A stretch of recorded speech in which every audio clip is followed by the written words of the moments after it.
I did not have sexual relations with that woman. Yes or no? Did you ever take banned substances to enhance your cycling performance? Yes. I had no prior knowledge of the planned assault on Nancy Kerrigan. I am deeply sorry for my irresponsible and selfish behavior I engaged in. Hello, everybody. Welcome back to Oops, the podcast. I am Giulio Gallerati. I am joined by Francis Ellis. Francis, how you doing? I'm swell. Good to see you. Good to see you. We're still in our sort of like renovation stage here. Mm-hmm. By the next episode, we should have our studio fully figured out. But it's still pretty good. Sounds fine. We're Video's still pretty, fine. Yeah, we're That's pretty all that close matters. to. Yeah. We're pretty close to 100%. But we like to keep things perfect for y'all. Yes, we do. How you doing, man? I'm pretty well, dude. I've been exercising a lot. Really? And you know why?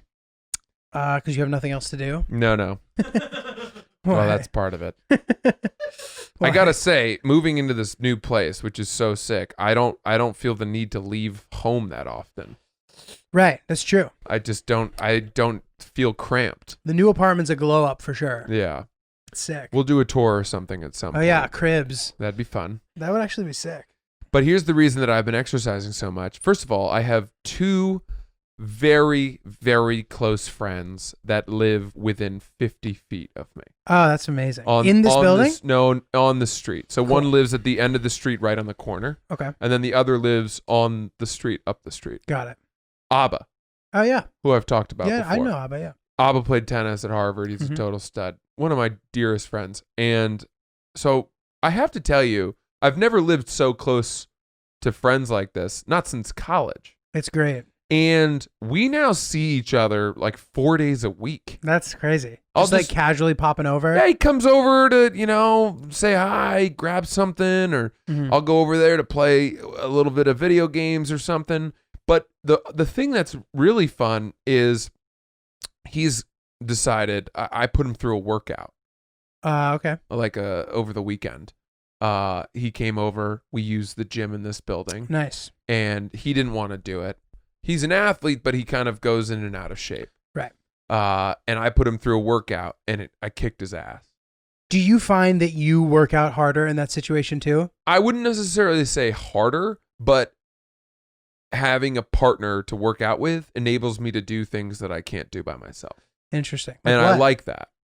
Standing on his feet and doing the medicine ball shit, like that kind of stuff? Yeah, or more it's like we'll do a circuit and I'll do an exercise while he goes down to the opposite end doing lunges, and then once he gets back, I switch and do the Okay, lunges. cool. And so we rely on each other That's great. to sort of like push each other to get out of the more difficult thing. Do you do that? Are you like, let's go, come on, you can do it? Or do you guys do We that? haven't really, because we feel a little weird. doing that. I don't see that on you. But I He would did like- it. He said it, and it was more natural coming from him. I can see that. And it harkened us back to The good old pushing a days. teammate Yes. on in college. Yes, let's go. And it was invigorating Come a on. little bit, but I don't have it. It's not natural to me anymore. Right. Back in the day, I was like, come on, push yourself. Or like Dude, and I honestly... calling everybody by their last name. Yeah. Let's go, Sopra. Yeah. Summers, get your ass in line. Because, dude, I mean, I am definitely not that kind of guy either, but like, I was captain of my team. It's Like, amazing. I actually wish that I journaled more then so I could like understand what was going through my head. When I'm like, all right, guys, we're here. Like, if I'm that guy saying that shit, like, Yeah. that's just not me, dude. I hated like 1, 2, 3, like, who do you Yeah. play for? Like all those, like, I hated that. I always hated all that shit. I have always found that coaches all say different versions of the same thing. Right. The And inspirational. it therefore makes you wonder what makes a good coach versus not a good coach. Let me ask you this. When I watch professional sports, I'm answering that question. I wasn't changing the Right. subject. When I watch professional sports and when they mic up the coach says the same shit, like you said, that like a high school coach would say. Right. To the point where I'm wondering if he just knows he's mic'd during that time Right. and is saying the most neutral possible shit, or if that is actually what they're saying, It's a great point. because there's only so much to say. It's all nonsense. It's all just, vague, inspiring language spoken in these very broad platitudes. Yes, Um, exactly. But then that makes me think that what separates a very good coach from a not a very good coach is strategy and play calling, right? Right. Because some coaches are just better at that than others. Or not. Maybe there's nuance to the approach. Greg Popovich is a better teacher of basketball strategy than many other NBA coaches. And maybe a better executor of it too. He's like the basketball's version of a technocrat. You bring him in to fucking, I know he's been with the Spurs forever. Yes, but my point is that Greg Popovich won all those championships with great teams, yes, but not a LeBron James. No, you're right. Sure, Tim You're Duncan right. was a spectacular team basketball. but it was all the way that they moved the ball, the way that they bought in. True. And that is inspiration, leadership, but also technical play calling and maneuvering. Totally. And his personality doesn't come out right away, but like over the past couple of years, I've started to see that he's like a very compassionate individual. Yeah. And I wonder how much that has to do with it. Showing you care about these incredible athletes. It's a business. How do you get them to play their best? Like, it's such an interesting topic. It is. And it brings me to my next point, which is that as a coach, right, when you're trying to rev your players up and impress upon them that one game means more than most, you can only rely on that inspirational speech of, this morning my aunt passed away and I want you guys to win this one for her. Right. There's that. So many times. You can't play that card. You only have so many aunts. Exactly. Yeah.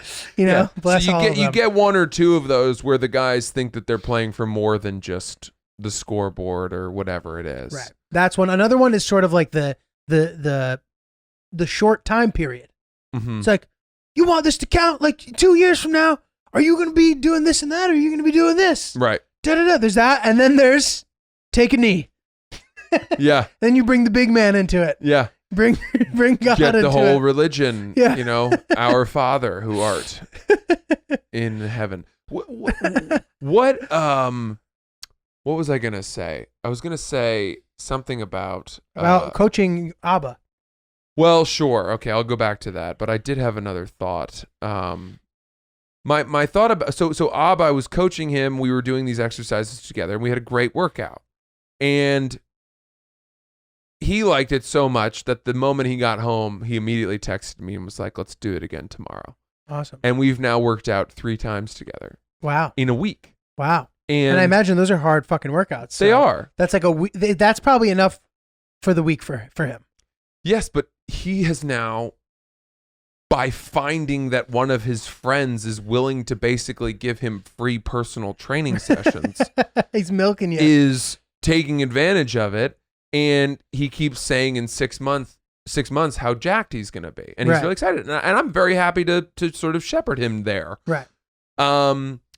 But I guess my question is that, working out with a friend, like that's not something that I ever did before. Right. It's so when great. I lived farther away. What from a great people. thing. And so, I've been working out with my friend Abba a lot. Do you worry that you're going to get him into better shape than you yourself are in? No. That's good.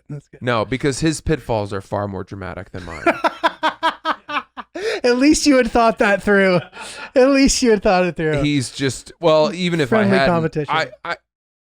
I have noticed that all my friends I would say that I'm now in the best shape of all my friends. It doesn't surprise me. Yeah, but it's funny because we were all the same at one point. Right. There was a group commitment to being in good shape. Well, was it because you were all We're all college former athletes? Yeah. Right. But you mean after college as well? After college. Got it. Everyone would work out. We all played in men's basketball leagues. Right. My friend Doug would work out like a maniac. He was super jacked. Yeah, I gotta play tennis with Abba still. Everybody has kind of one by one succumbed to giving up. Totally. But it's funny. There always is that friend who still works out the way you worked out in college. One of my pals from the tennis team has an Aerodyne bike in his apartment. Oh, God. I'm like, dude, let it go, man. Those are you don't need those things are terrible. I know. That's a nightmare. If you guys don't know what we're talking about, these are the bikes where like you move it with your hands and you pedal, but there's like a fan in it. Fan. So no matter how hard you go, like the resistance is terrible if you're not trying or if you're trying really hard. Yeah. And it like makes you puke. It's like one of the few things that consistently makes me feel like I have to throw up. Yeah. That's really terrible. rough. I don't know why I mentioned this. Having a friend No, nearby. because now the changes with living in a new place, the things, how that can change the dynamic of your life in a positive way. Yeah, I don't feel the need to leave here, and part of the reason too is that my friends come over, and I live so close. We're having a group, a 5-person dinner tonight, It's and great. this Fantastic. other couple that lives down the block.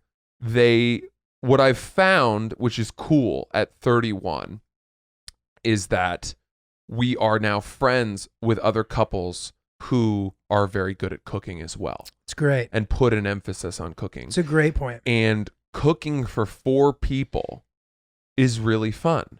Yeah. Cooking for 6 people is a little more stressful, but cooking Yeah. for 4 is really fun, and we trade off. And that means, like last week, we did 2 meals. We cooked for the couple, and then the next night they cooked for us. That's great. And you're getting 2 home cooked meals for the price of 1. right. That's true. And it's really nice. It's really great, man. It's really nice. nice. That's really, really great. Yeah. I'd love to be doing that in my life soon. And Yeah. not to keep harping about it, but when we were in Georgia, I noticed that I was impressed with Claire, who was hosting us.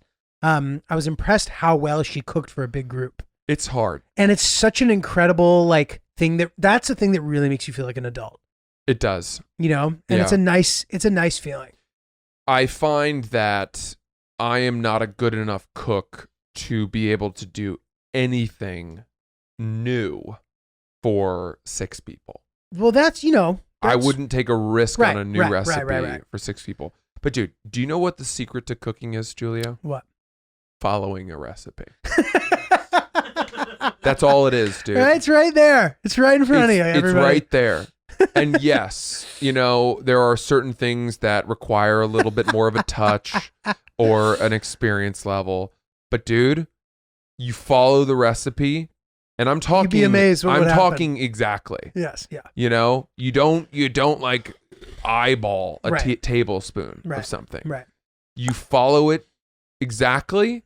You follow the time, and you don't improvise. And even if it's not perfect, it's not far off. Dude, it's great advice. The instructions are there. It's totally In true. what other realm I know. do we just sort of say like, I think I know what I'm doing? I know. If you had an IKEA dresser, you wouldn't just throw out the manual and be like, I see these I know. pieces, I get it. Yeah. Once you've cooked one dresser, you cooked them all. You're right though, man. It's very straightforward. Yeah, But people go rogue. they do. It's funny, man. They Yeah. do. So the other thing about that too, it's nice when you have a relationship with a group where everybody's pulling their weight. It would Mhm. suck if you were cooking well and then they were not cooking well. Yes. That would be a thing you wouldn't want to engage in. Well, there's another dynamic to this, which is kind of funny, which is that when we cooked our dinner, I cooked it. Mm-hmm. And I like to cook. Mhm. But at their house, the guy doesn't cook at all. Got it. And the wife was kind of giving him a little bit of, but gentle, but giving him a little bit of shit Because you were cooking because so I had proficiently. cooked. And I worry that I'm going to make him look bad. Right. I know that sounds douchey, but I know. Yeah. I don't want to upset That's the thing. You're not even making him gender look bad. norms. You're potentially putting him in a compromising That's situation. exactly right. Yeah. Yeah. But I think it's fine, It's fine. I think it's fine. But dude, it is important to pull your weight. And it was funny because Hillary is really helpful usually. But when we were down there, she wasn't feeling well. And just to fuck with her, I went down there one day and I was like, hey, listen, so we just had a group meeting and we decided that if you're not at a place where you can pull your weight tomorrow, we're going to take you out back and shoot you.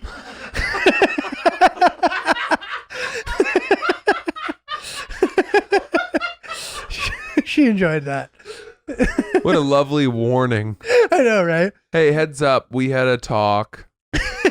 So, dude, it was funny because I am just not that good of a cook. When I was younger, I actually used to be better at it, but I haven't really had my own kitchen But in dude- so long that I don't cook that well now, But you say that. and I feel pressure. You are a good cook if you follow the recipe. No, totally, but there still is a knowing your way around the kitchen element that I don't have that you have inevitably.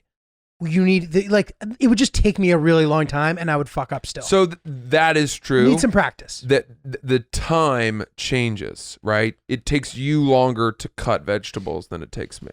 It takes you longer to know, I should start boiling the water now because it's going to take 5 minutes. Timing everything. Those are the things that do take some time. Yes. But most recipes will outline when you should start boiling or when you should preheat your oven, stuff like that. So I'm making a commitment to try to get better and better at cooking. So the next time I find myself in that situation, I don't feel this pressure to like constantly be trying to help because I feel like I'm not helping at all.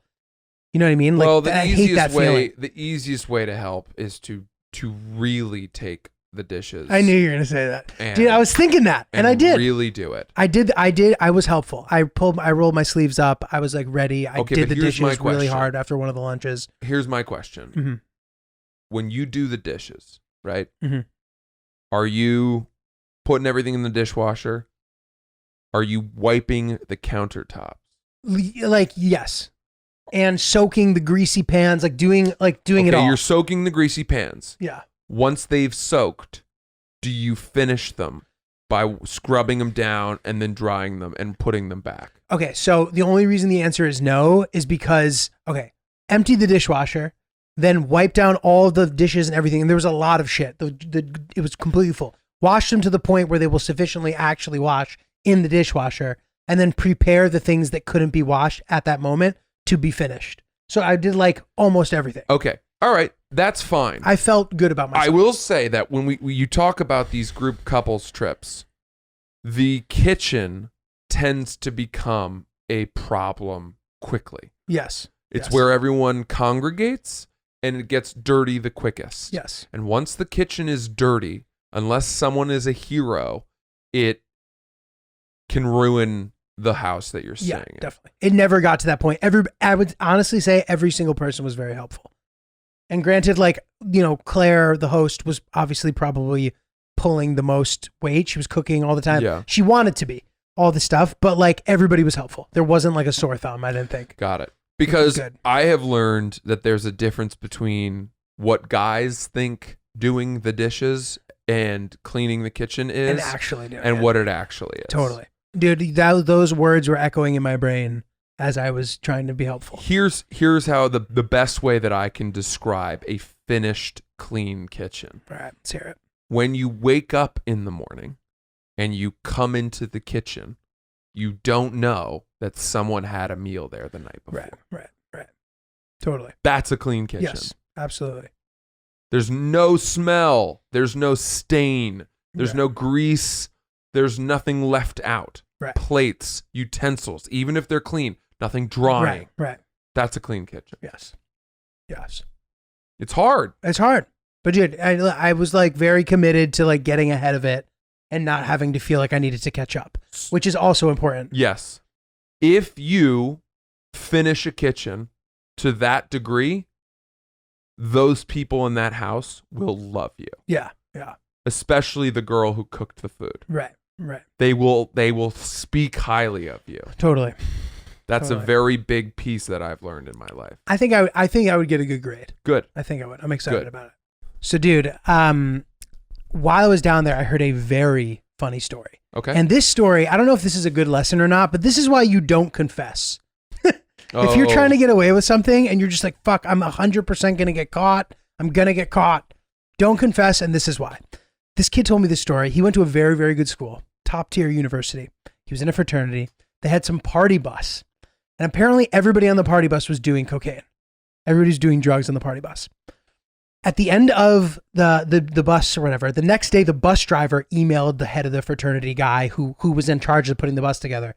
And he was like, I have video of all of you doing cocaine. Wow. And I'm going to the university with the footage. And essentially what was going to happen is they were going to get, the frat was going to get kicked off campus. Everybody was going to be fucked. And they didn't know what to do. He's like, I'm going in next week and I'm going to rat all of you out. And they're like, what the fuck do we do? They end up doing nothing. Listen to this. The morning of that guy's meeting with the school, he died. And they completely got away with it. The footage died with the bus driver. He died. What did he die of? Like a heart attack or something? I don't know. But he died the day he was going to go rat them I'm going to out. be honest. There's another way that this story goes, which is that those fraternity brothers killed the bus driver. That is how the story sounds to me. And dude, this is a first-hand story. This isn't an urban legend. But dude, yeah, you're right. Some foul play, perhaps. Dude, that's hilarious. I mean, it's not hilarious that the guy died, but the No. idea that like that's terrible that he died. But like, Why was he waiting a week to bring the news in? I think maybe that's like when they could see him. Was there any part of the bus driver who might have been willing to accept a bribe? Maybe. Did they explore that option? I don't think so. I actually, no. I think they actually did explore that option, but he was just being like doing the righteous thing and was going to rat them out. What amount of money would you have been willing to contribute in their situation to pay the bus driver off? I would be willing to contribute all of my money because I'm in college, dude. You know, like your bright years are ahead of you. Yeah. I would also hope that there's some kid whose father in the fraternity has a shit ton of money. Yeah. And I'd be like, dude, you have to tell your dad and get him involved to make him. Boy, I wonder what that bus driver could have made if he were willing He to. could have made so much money. What do you think? What do you think? 100? I actually think 100 grand? I bet more, dude. It just depends who the parents of these kids. I think he would have accepted 100 grand, knowing that bus driver as well as I think I do. I think dude, that's the number. When you think In cash, dude. $100,000 in cash, which is 180 grand. it's a lot of money. But after taxes. I mean, listen, you might think you're caught, but you're never caught until you're caught. Oh, that's crazy. Dude, I saw something funny. This lady was playing the piano Mm-hmm. and she was asking, this was, I don't know, I was in the Bahamas. She was playing the piano for people and there's people sitting and watching. Yeah. And she was asking for requests. And there are these Canadian kids there. And they're like, do you have any Drake? And she goes, Drake? Drake? Like the way the Soldier Boy. The way Soldier Boy did. Dude, it was the funniest thing. And then I was in the other room and then I just hear all of them going, Drake? Drake? Like the whole fucking, like what are the odds of that? Did she end up playing some Drake? She doesn't know who Drake is.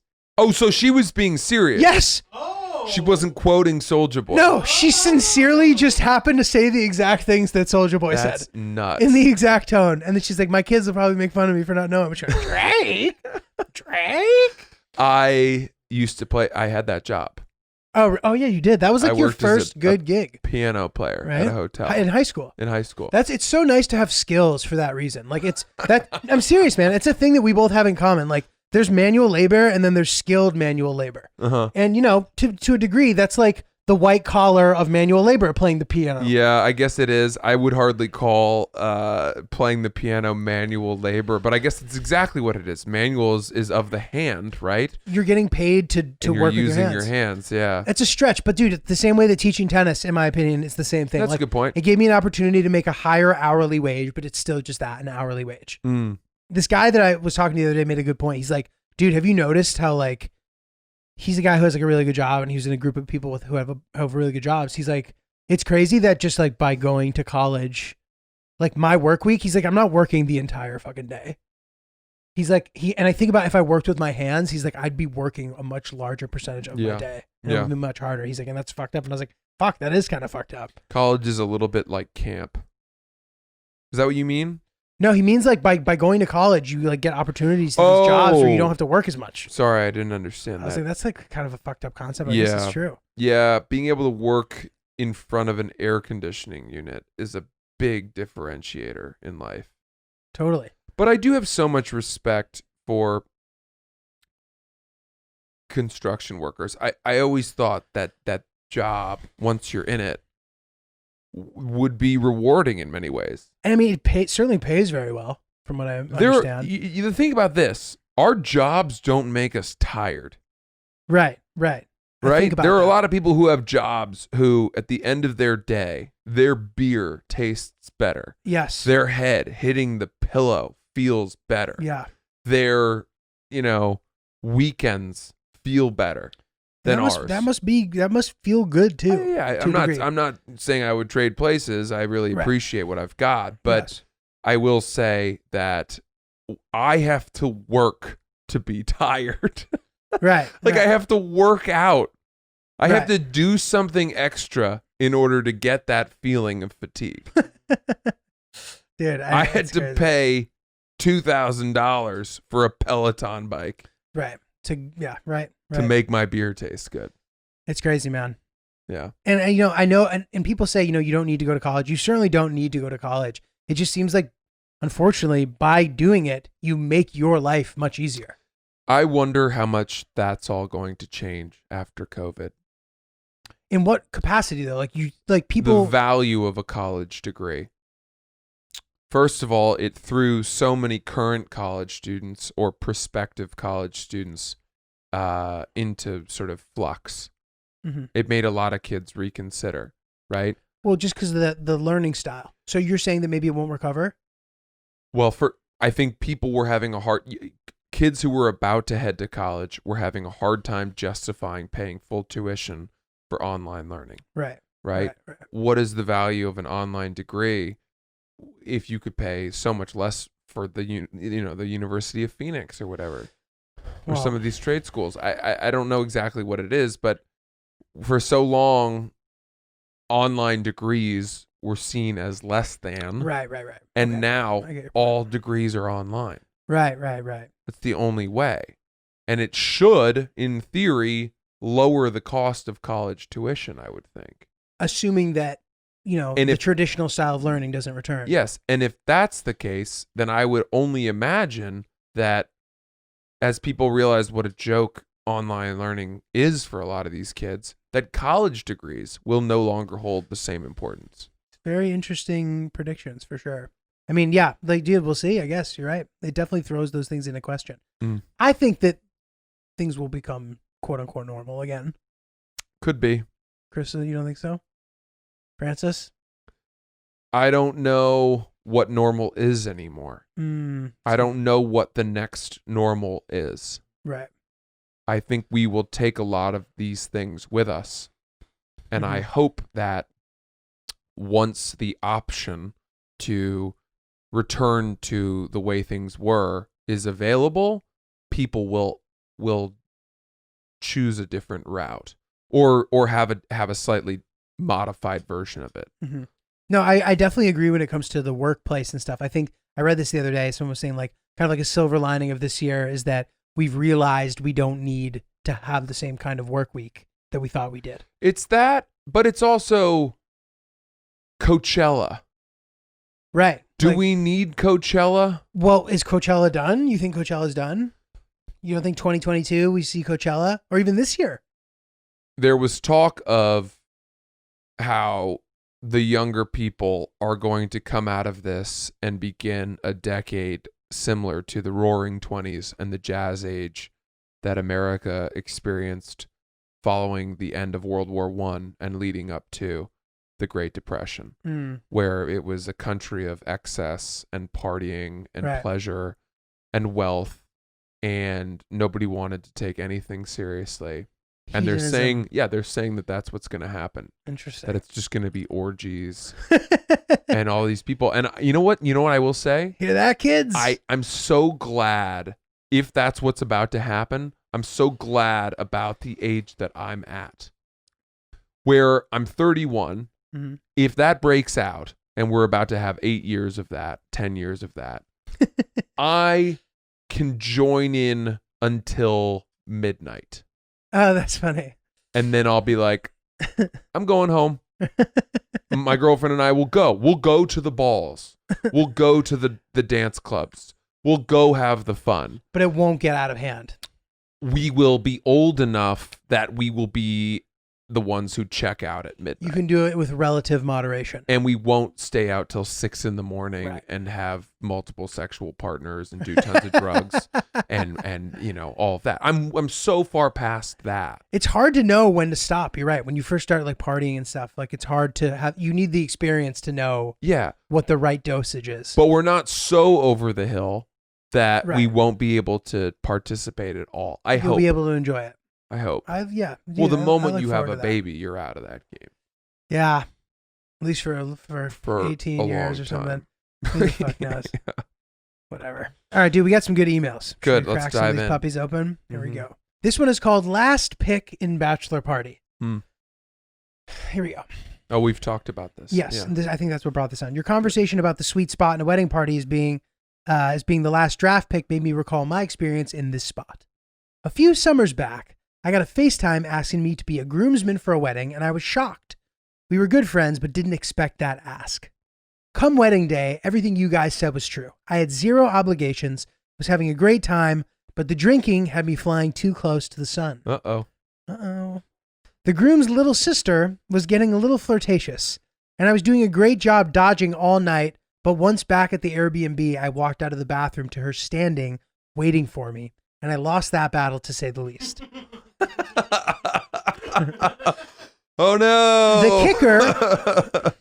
The kicker is I met the groom in college because I was dating his older sister. Oh, my goodness. And we remained friends after that breakup. The next morning at brunch with the wedding parties and new couple, it was clear that the entire family was upset with me, to the point that the sisters got in a verbal shouting match about it. Wow. I know. Luckily, we're all still friends, but I live in fear, knowing my friend has the trump card in his back pocket, that if I ever stepped out of line, he can always pull out the "you almost ruined my wedding" card. Pretty good. Pretty good. Listen, let me tell you something.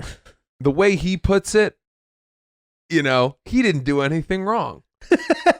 Yeah, he's like, But at the same time, I don't know. I don't know that I'm sure that his version is a little bit more self-serving than actually what happened.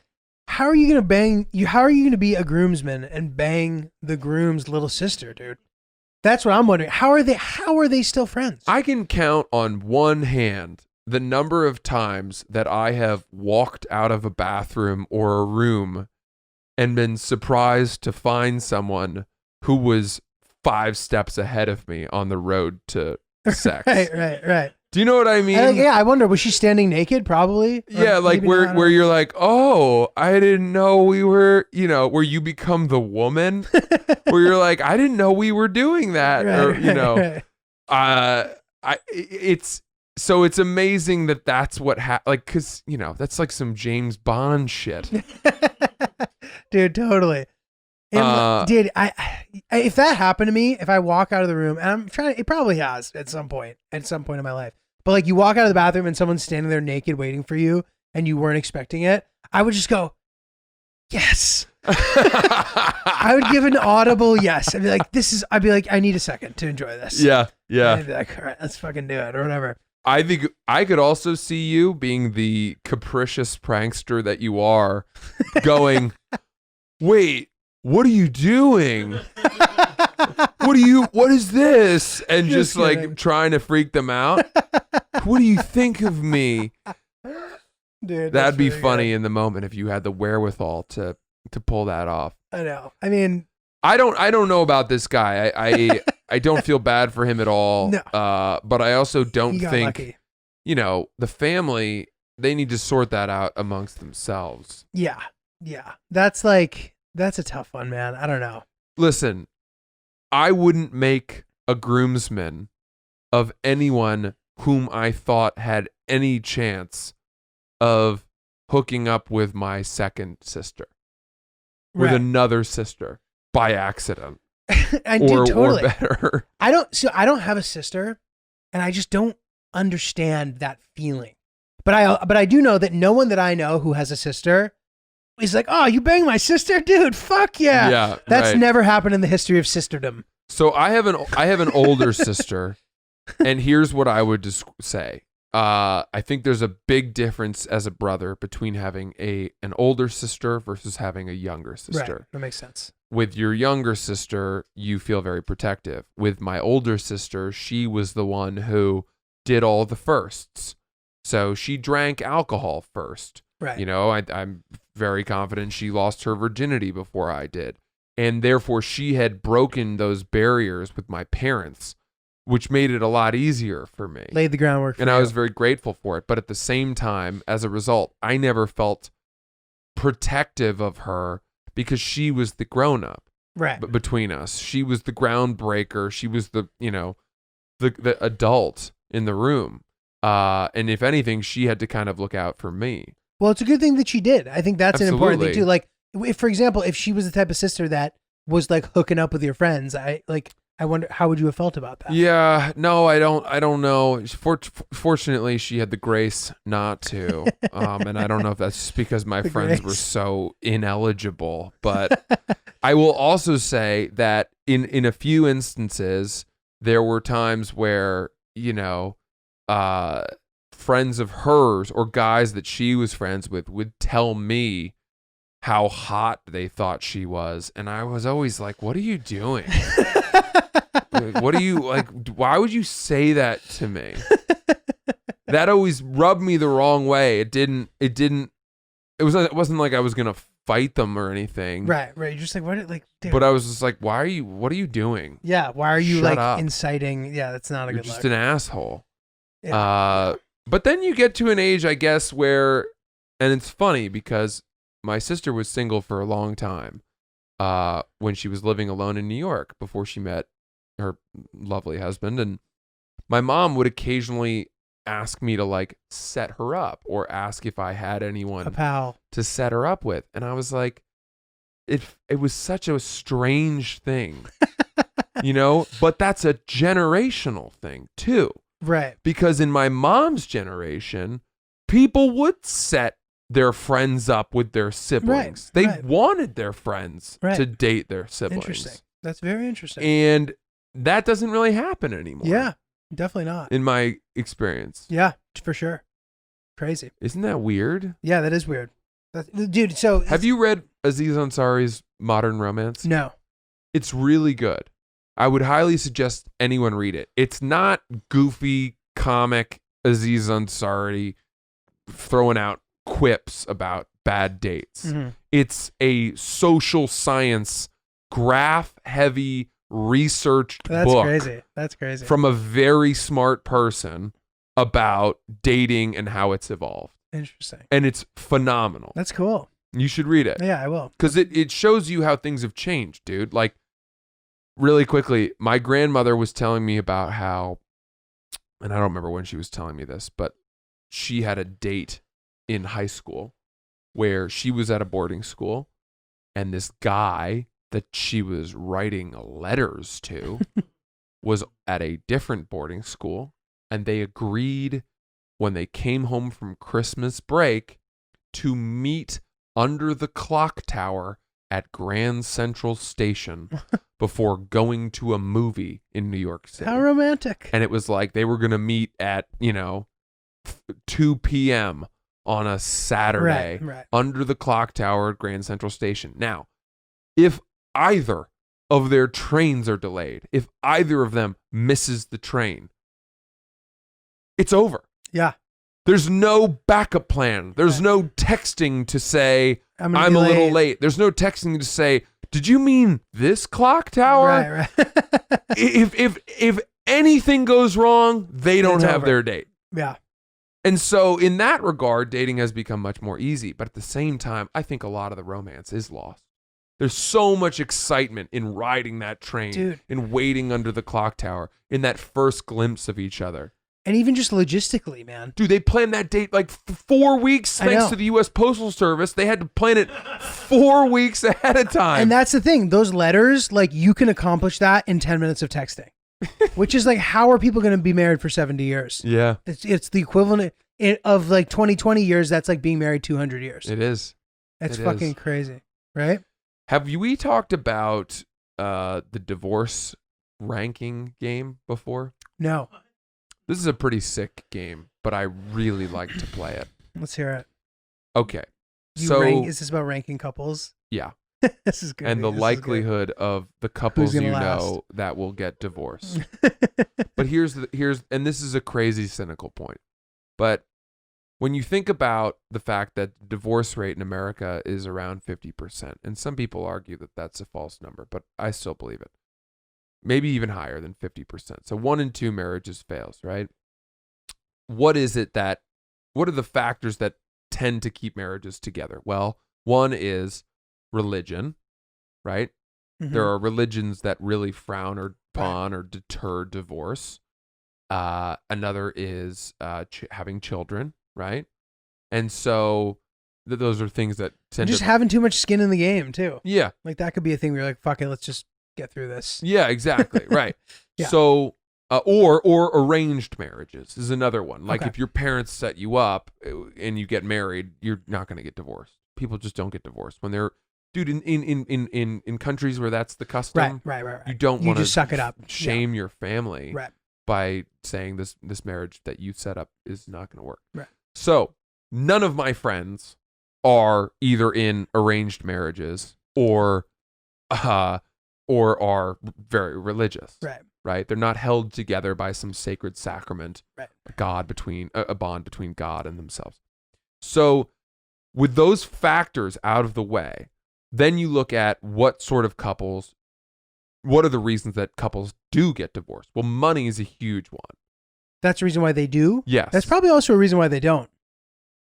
Could be, but Interesting. I think financial differences and, disagreements about money Oh, okay. Yes. are a big reason for why. People will get yes. Yeah, okay. as well as obviously like philandering and stepping Yeah. away and all of that. And I will say that when I talk about my friends, it's for the most part non-religious people who have money, Yes. which to me puts them in a far prime higher likelihood bracket Of getting divorced. of being divorced. Yes. So let's say that they are in a higher likelihood than 50%, which is the national average. Okay. Let's say that conservatively, 6 out of my 10 friends Okay. will get 60%, divorced. 60%. That's 60%. Damn, that's fucking bleak. It's bleak. Yeah. And it might even be higher. But you're right. This is a high risk group for divorce. It's a high risk group. It's young, wealthy, non-religious couples living in New York City. high risk. That's a high risk group, high risk. right? So then I love to say, like, who's the number one couple I know? And then you go from there. And then there are couples who I would say are completely safe. Right. Well, I'm like, in a million years, I couldn't see them getting divorced. But I would encourage anyone listening, play this That's a game with funny your game. significant other and see. In fact, don't even say it out loud. Why don't the two of you on separate pieces of paper at the dinner table tonight Oh, that's good. rank the 8 couples, the 5, the 10 couples, whatever it is that the closest ones that are heading towards marriage or are married, in the likelihood of most likely to get divorced, least likely to get divorced, and see if you line up in your predictions. It's pretty funny. It's a very cynical game, That's but a it's good. quite That's fun. good. That's a good Yeah. game, dude. Damn. It might be fun to do that like at a dinner party. If there would be a way to have it be anonymous. Dude, I can tell you right now, you should not play this game with anyone outside of your significant other. You're right. You should not play it with anyone outside. It would be a crazy game. And if you do, People get so butthurt. especially yes. Oh my god. If you do, especially if you're with a couple that's either engaged or married, you need to tell them right off the bat that they were in your safe column. They were and just lie. Just lie if it's not the case. Right. Besides the people sitting here. Yeah. You can never Oh, let God. a couple know that they were anything other than safe. Because then they will hate you. It becomes a self-fulfilling prophecy too. It They does. start like being all fucked up about it. Yeah. You can ruin the relationship by playing the game. Yeah. Dude, that's funny. Play that game. That's a great game. Dude, speaking of which, you're talking about the stuff with the sister or whatever. Like you don't say like your sister's hot. You also don't say your mom's hot. It's a little more acceptable, but you don't do that. But it's funny because I have an interesting loophole Oh. for this. Not for saying your mom's hot, but you know Good. how you say like your mom. I'm with your mom, dude. Yeah, right. So I live with a family, Right. right? So there's of parents and children. They're not children. Everybody's adults, but like the kids are like my age-ish, a little younger, and the Yeah. parents are parents. So sometimes my boy, Phil, will hit me up and be like, dude, what are you up to? And I'll be standing with his mom. So I'll be like chilling with your mom, dude. And I'm actually chilling with his mom. Like Yeah. I'm not even saying it like that. I'm just Yeah. like chilling with your mom. Yeah. So I don't know. That's fun. I felt the need to share that. Yeah. Does he ever take it the wrong way? No, because I'm literally chilling with his mom. If Yeah. I were to like say something fucked up, he would of course take it the wrong way. And I never would. And Yeah. his mom's lovely. That's great. So, it's good. Hey, super fun episode. Why don't you take us out of here, Giulio? Happily. I'd love to. Guys, Oops the podcast. We love you. It's not our third year, but it is the third year that we've been doing this. Yeah. 2021. We're super psyched about it. We want to keep growing. We want to hear from you guys. Hit us up, comment on our shit, engage us, help us get huge. It'll be cool that we can all say we started this together. Mm-hmm. So email us, oopsthepodcast@gmail.com, @oopsthepodcast on Instagram. And I think that's it. That's it. Thank you guys, and have fun out there. Guys, if you like this video, we got plenty of other videos. Just click and subscribe and check them out. Thank you very much. Oops.